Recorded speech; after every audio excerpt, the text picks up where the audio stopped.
They've been making woolen cloth since 1783, and the expertise built up over centuries by this very British company in its Yorkshire factory is now highly valued by the Chinese.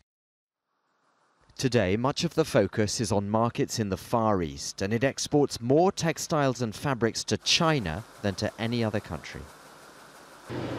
Probably nowhere else like China in the world is as exciting to be able to strike up those relationships, invest together, do joint projects and actually move the market on.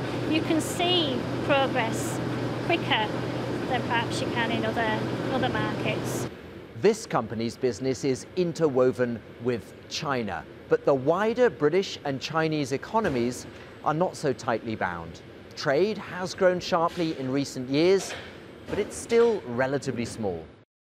The United States is the largest destination for British exports. China is only 8th. Exports to China are worth about 1/14 of those to the EU, which Britain will soon be leaving.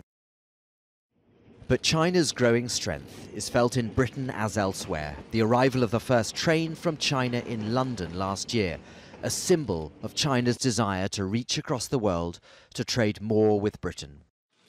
Theresa May has visited China before and met President Xi Jinping at the G20 summit back in 2016. But now, with the Prime Minister weak at home and with new government documents saying that Brexit will damage the economy, is there a danger the Chinese will consider her a little desperate? They clearly have the upper hand in many ways because they're a bigger economy, 3 times bigger. I mean, they're important to us in ways they probably weren't before Brexit started to happen. And so the best outcome really would be that she looks confident. She's aware of the strategic importance of this visit. There's many, many things that China does want from the UK, intellectual partnership, intellectual property, a liberal investment environment.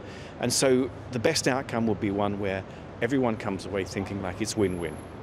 In the Yorkshire factory, they make products the Chinese want. There's now a lucrative trade in cloth for snooker tables.